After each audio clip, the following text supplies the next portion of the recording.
کے مہینہ میں عموماً گفتگو جو ہوتی ہے خطیب حضرات یا جو گفتگو کا مرکز اور محور ہوتا ہے وہ خلیفہ خلافت سیدنا ابو بکر صدیق رضی اللہ تعالیٰ عنہ کے مناقب اور ان کے فضائل کے حوالے سے ہوتا ہے۔ یوں تو حضور کی ہر نسبت اعلیٰ ہے،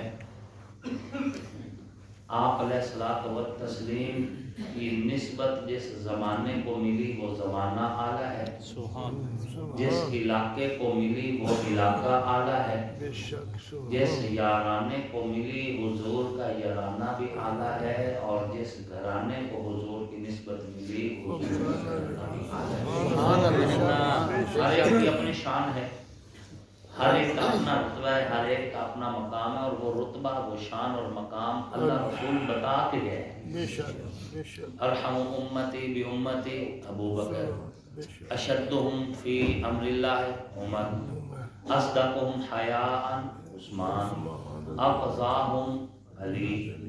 تو حضور خود بتا کر گئے، مقام اور رتبہ اور شان یہ تو متعین ہے۔ امت میں سب سے زیادہ رحم دل ابو بکر صدیق ہے، دینی معاملات میں سب سے زیادہ سخت حضرت عمر ہے، حیا کے اعتبار سے بلند و بالا حضرت عثمان ذو النورین ہے، اور فیصلوں کے اعتبار سے عدل اور عدالت کے اعتبار سے سب سے اعلیٰ حضرت مولا علی رضی اللہ تعالیٰ عنہ اجمعین۔ تو جو شان جو رتبہ ہے یہ مولوی کے بنانے سے نہ زیادہ ہوتا ہے نہ اس کے کم کرنے سے کم ہوتا ہے۔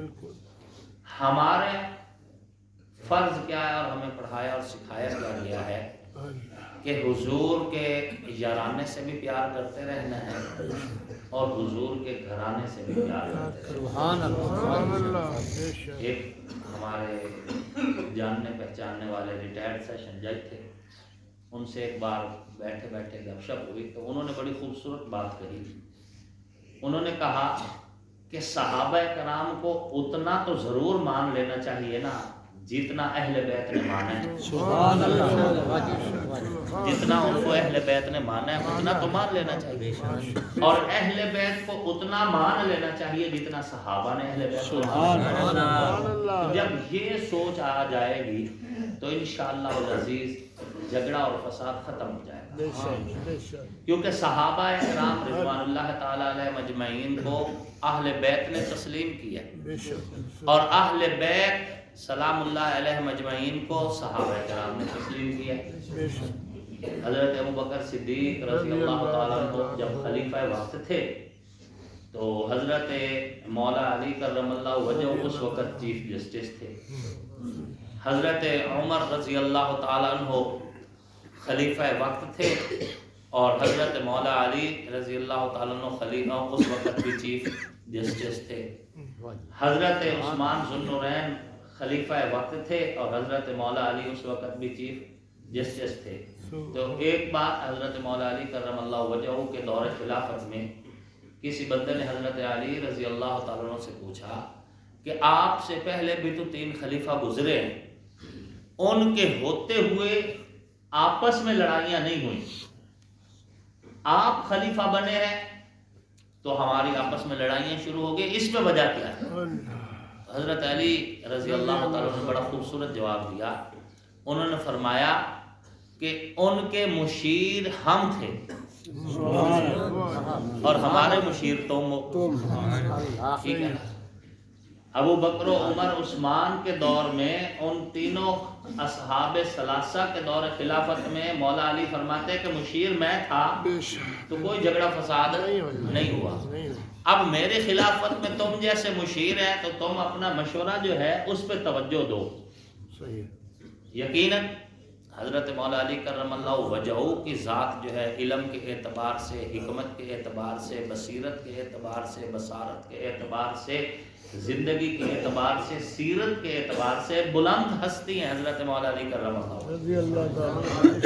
ان کا اپنا مقام ہے۔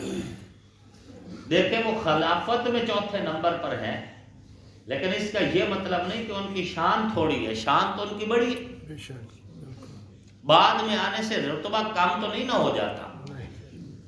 حضور آخری نبی ہیں تو کیا حضور کی شان گھٹ گئی؟ آخر میں آنے سے اگر عزت کم ہوتی تو اللہ حضور کو آخری نبی نہ بناتا. حضرت علی کی اپنی شان ہے، ایک اپنا مقام ہے. جو مقام حضرت علی کا ہے وہ کوئی صحابی ان سے نہیں لے سکتا، اور جو مقام حضرت ابوبکر صدیق کا ہے وہ کوئی اور ان سے نہیں لے سکتا. تو ہم اور ہمارے منبر سے اٹھنے والی آواز حضرت ابوبکر صدیق کی محبت کی داعی بھی ہے اور حضرت مولا علی کی محبت کی داعی بھی ہے. حضرت ابوبکر صدیق رضی اللہ تعالی عنہ حضور صلی اللہ علیہ وآلہ وسلم پر مردوں میں سب سے پہلے ایمان لے کر آئے، اور بچوں میں سب سے پہلے حضرت مولا علی ایمان لے کر آئے. حضرت ابوبکر صدیق رضی اللہ تعالیٰ عنہ کا حضور سے تعلق عرش سے شروع ہے. یہ بات ذہن میں رکھنا، سبحان اللہ. عرش سے، اللہ کے عرش پر حضور کے نام کے بعد متصل نام ابوبکر صدیق کا ہے. سبحان اللہ. اور اس حدیث کے راوی کون ہے؟ حضرت مولا علی کرم اللہ. حضرت مولا علی کرم اللہ وجہ فرماتے ہیں جب حضور صلی اللہ علیہ وسلم نے معراج کا واقعہ سنایا تو حضور نے فرمایا تھا کہ جب میں اللہ کے عرش پر پہنچا، اللہ کے عرش پر نور کے قلم سے ایک نورانی تحریر لکھی ہوئی تھی. جب میں اس تحریر کو پڑھا تو یہ لکھا ہوا تھا لا الہ الا اللہ محمد رسول اللہ ابو بکر الصدیق عمر الفاروق عثمان ذو النورین. روایت کس نے کیا ہے؟ حضرت مولا علی. کہ اللہ کے عرش پر نبی کے ان تین یاروں کا نام حضور کے نام کے ساتھ لکھا ہوا ہے. حضرت علی نے اپنا ذکر نہیں کیا. اب کیوں نہیں کیا یہ حضرت علی بہتر سمجھتے ہیں یا علی کا رب بہتر سمجھتا ہے کہ کیوں نہیں ذکر کیا.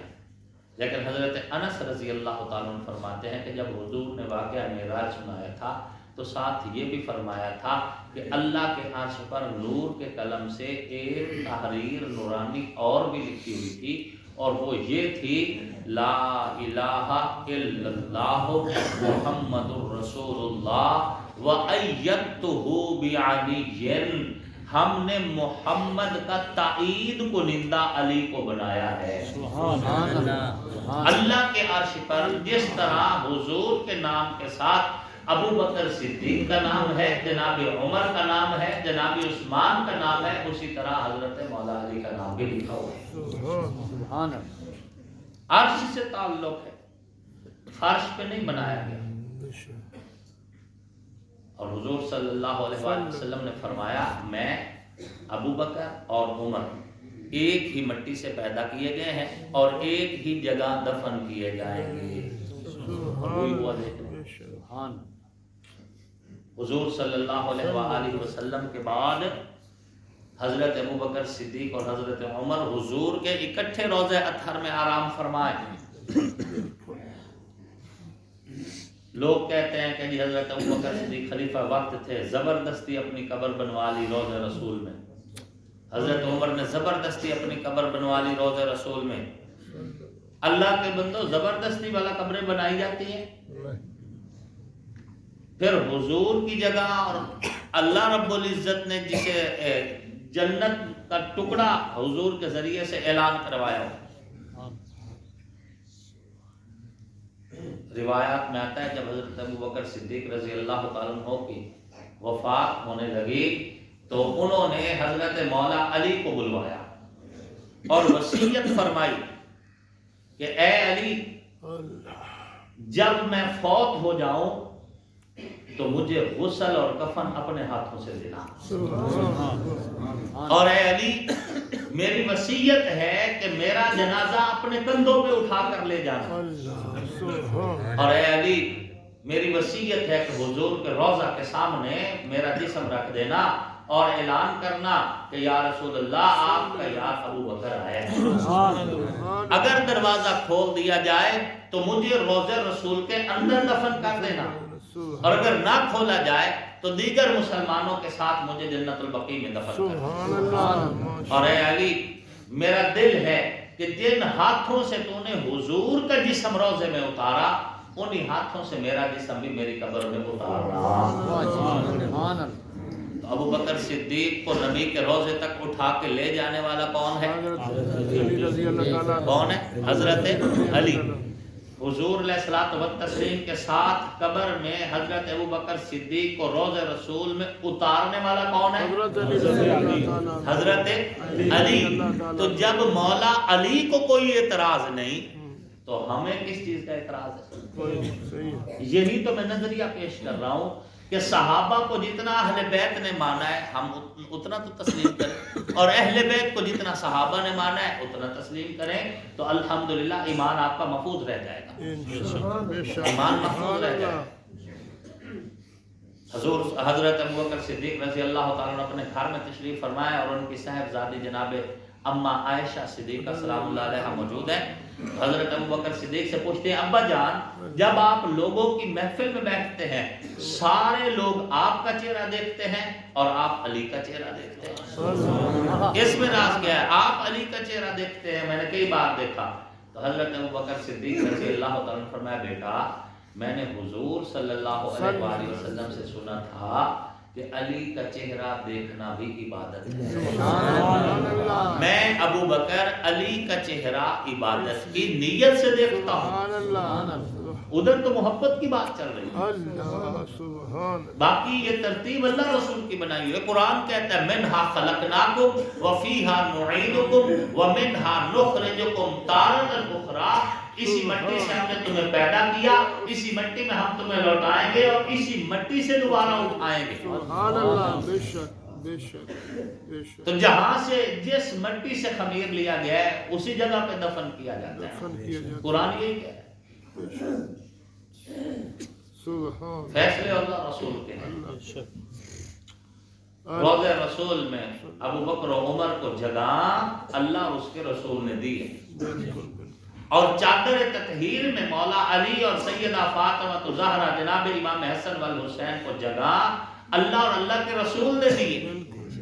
تو جو چادر تطہیر کی چھاؤں میں ہے وہ بھی میرے ایمان کی بنیاد میں ہے، اور جو گنبد خضرا کی چھاؤں میں ہے وہ بھی میرے ایمان کی بنیاد میں ہے۔ سبحان اللہ، بے شک سبحان اللہ، بے شک۔ یہی اس منبر کا درس ہے آپ کو۔ اللہ سبحان ماشاء آپ کے جلسے اور آپ کی تقریریں اور آپ کی محفلیں اللہ کا شکر ادا کرو کہ آپ نے ان کے حوالے کی ہوئی ہیں جو تمہیں نہ نبی کے صحابہ کا باغی بناتی ہیں نہ نبی کے اہل بیت کا باغی بناتی ہیں۔ سبحان اللہ، ماشاء اللہ۔ الحمدللہ آپ دیکھیں ہم اس مسجد کا نام جامع مسجد الحسنین جناب سیدنا امام حسن اور امام حسین سے منسوب کر کے رکھا گیا۔ ہمیں تو جیسا پیار حضرت ابوبکر صدیق سے ہے ویسا ہی حضرت مولا علی سے ہے، اور کیوں نہ ہو۔ حکم یہی ہے کہ من کنت مولاہ فعلی مولا، جو محمد سے پیار کرتا ہے اسے علی سے بھی پیار کرنا پڑے گا۔ جو محمد علیہ السلام کا حبدار ہے اسے علی کا حبدار بننا پڑے گا۔ جو محمد علیہ السلام کو اپنا رہبر مانتا ہے اسے علی کو اپنا رہبر ماننا پڑے گا۔ جو محمد علیہ السلام و تسلیم کو اپنا سردار تسلیم کرتا ہے اسے مولا علی کو اپنا سردار تسلیم کرنا پڑے گا۔ ہمیں تو پڑھایا سکھایا یہی ہے۔ اللہ کا شکر ہے، اللہ کا شکر ہے، اللہ کا شکر ہے، قیامت والے دن نہ حضرت ابوبکر صدیق ہمارے خلاف مقدمہ لے کر آئیں گے نہ مولا علی ہمارے خلاف مقدمہ لے کر آئیں گے۔ ہم سرخرو ہوں گے، کہو الحمدللہ۔ ہمارے ذمہ نہ نبی کے یارانے کی گستاخی ہوگی نہ نبی کے گھرانے کی گستاخی ہوگی۔ دعائیں دو اپنے اکابر کو، اپنے اسلاف کو جنہوں نے ہر قربانی دی ہے لیکن تمہارے عقیدے کو میلا نہیں ہونے دیا، ہر قربانی پیش کی ہے۔ کالا پانی کی جیلیں ہوں، پانی پت کے میدان میں بکھری لاشیں ہوں، بالا کوٹ کے پہاڑوں پہ شہداء کے جنازے پڑے ہوں، یا پھر آج تک جتنے بھی دین اسلام پہ قربان ہونے والے عظیم شخصیات ہیں ان سب نے اپنی قربانیاں تو دی ہیں لیکن آپ تک دین من وعن پہنچائے۔ حضرت ابوبکر صدیق رضی اللہ تعالیٰ عنہ حضور نے فرمایا جس طرح ابراہیم علیہ السلام اللہ کے خلیل ہیں، ابو بکر میرا خلیل ہے، بے شک سبحان بے شک بے ابو شک بکر میرا خلیل ہے۔ سبحان اللہ کے خلیل کا نام بھی الف سے شروع ہوتا ہے، رسول اللہ کے خلیل کا نام بھی الف سے شروع ہوتا ہے۔ اللہ کا خلیل اللہ کی محبت میں نار میں پہنچا، رسول اللہ کا خلیل رسول اللہ کی محبت میں غار میں پہنچا۔ اللہ کا خلیل نار میں ہے تو اللہ بولے، رسول اللہ کا خلیل غار میں ہے تو رسول اللہ بولے۔ اللہ نے گفتگو کی تو فرمایا یا نار کونی بردا و سلاما، رسول اللہ نے گفتگو کی تو فرمایا لا تحزن ان اللہ معنا، ابو بکر غم نہ کر، اللہ تیرے بھی ساتھ ہے، اللہ میرے بھی ساتھ ہے۔ سبحان اللہ بے شک تیرے ساتھ ہے۔ جو نبی کے کندھوں پہ سفر کرتے ہیں حسن و حسین، ہم ان کو بھی سلام کرتے ہیں، اور جس کے کندھوں پہ حضور سفر کرتے ہیں جناب ابو بکر، ہم ان کو بھی سلام کرتے سبحان بے شک بے شک ہیں۔ ہر نسبت کو سلام ہے، بے شک ہر نسبت ہے۔ اللہ سبحان حضرت ابو بکر صدیق رضی اللہ تعالی عنہ، حضور صلی اللہ علیہ وسلم کی عادت مبارکہ تھی، فجر کی نماز کے بعد حضور علیہ الصلوۃ والتسلیم بیٹھے رہ جاتے تھے مسجد میں۔ لوگ اپنے اپنے مسائل کے حوالے سے مسجد میں آ کر حضور صلی اللہ علیہ وسلم سے گفتگو فرمایا کرتے تھے اپنے مسائل کے حل کے لیے۔ سبحان صبح فجر کے بعد صحابہ کرام فرماتے ہیں ہم حضور کے پاس بیٹھے تھے تو حضور نے ایک خواب سنایا۔ سبحان حضور نے فرمایا رات اللہ کے ایک نیک بندے کو خواب آیا ہے، اور اس خواب کے اندر اللہ نے یہ دکھایا ہے کہ ابو بکر نے میرا دامن پکڑا ہوا ہے، اور عمر نے ابو بکر کا دامن پکڑا ہوا ہے، اور عثمان نے عمر کا دامن پکڑا ہوا ہے۔ سبحان اللہ۔ صحابہ کرام فرماتے ہیں جب ہم حضور کی محفل سے جا رہے تھے تو آپس میں ہم تبصرہ کرتے جا رہے تھے کہ اللہ کے جس نیک بندے کو خواب آیا ہے وہ حضور خود ہے، سبحان اور جو ترتیب حضور کے خواب میں دکھائی گئی ہے اسی ترتیب کے بعد اسلام کی باغ دوڑ اللہ انہی ہاتھوں میں دے گا کہ حضور کا دامن ابو بکر کے ہاتھ میں، ابو بکر کا دامن عمر کے ہاتھ میں، اور عمر کا دامن عثمان کے ہاتھ میں۔ سبحان اللہ بے شک سبحان اللہ اور اما عائشہ صدیقہ سلام اللہ علیہا بھی یہی فرماتی ہیں کہ جب رسول اللہ صلی اللہ علیہ وآلہ وسلم نے مسجد نبوی کو مسجد مدینہ کو تعمیر فرمایا تو رسول اللہ لما اسس النبی مسجد المدینہ تھے، جب رسول اللہ صلی اللہ علیہ وسلم نے مسجد مدینہ کی بنیاد رکھی۔ اب اس مسجد مدینہ سے مسجد قباء مراد ہے یا مسجد نبوی، اس کی وضاحت میں ابھی تک میرے علم میں نہیں ہے، میں نہیں زیادہ مطالعہ کر سکا، عبارت میرے ذہن میں اسی طرح کھڑی ہے۔ لما اسس النبی مسجد المدینہ تھے، جب رسول اللہ صلی اللہ علیہ وسلم نے مدینہ میں ایک مسجد کی بنیاد رکھی، فواضع الحجر بیدیہ، تو حضور نے پہلا پتھر اپنے ہاتھوں سے رکھا، سبحان اللہ اس کی بنیاد میں پہلا پتھر اپنے ہاتھوں سے رکھا۔ پھر کیا فرمایا لیزع ابو بکر حجرا الی جنب حجری، ابو بکر کو چاہیے کہ اپنا پتھر میرے پتھر کے ساتھ رکھے۔ سبحان اللہ اس کے بعد فرمایا لیزع عمر حجرا الی جنب حجر ابی بکر صدیق، عمر کو چاہیے کہ اپنا پتھر ابو بکر کے پتھر کے ساتھ پتھر کے ساتھ رکھے ماشاء پھر فرمایا لیزع عثمان حجرا الی جنب حجر عمر بن الخطاب، عثمان کو چاہیے کہ اپنا پتھر عمر بن الخطاب کے پتھر کے ساتھ رکھے۔ اللہ ساتھ رکھے۔ اس کے بعد فرمایا ہؤلاء الخلفاء من بعدی، میرے بعد خلافت کی یہ ترتیب ہوگی۔ سبحان اللہ اللہ رسول کا فیصلہ، سبحان اللہ رسول کا فیصلہ ہے، مولوی کی تقریر سے کچھ بھی نہیں تبدیل ہونے والا۔ صحیح ہم تقریر لاکھ کر لیں، جو نبی کے روضے میں سوئے وہ سوئے ہوئے ہیں، سبحان اللہ بے شک قیامت تک سوئیں گے۔ حضور صلی اللہ علیہ وسلم تشریف لے کر جا رہے تھے، ایک طرف حضرت ابو بکر صدیق تھے، ایک طرف حضرت عمر تھے رضی اللہ تعالیٰ رضی اللہ تعالی عنہما۔ حضور نے ابو بکر صدیق کا ہاتھ اپنے ہاتھ میں پکڑا، عمر کا ہاتھ پکڑا، اور دونوں کا ہاتھ یوں بلند کر کے فرمایا ہاکذا نبعث یوم القیامہ، جس دن ابو بکر اور عمر کا ہاتھ میرے ہاتھ میں، اسی طرح ان کے ہاتھ میرے ہاتھ میں ہوں گے، اور ہم قیامت والے دن اپنے روضے سے اٹھائے جائیں گے۔ بے شک ہم اہل سنت والجماعت جو ہے الحمدللہ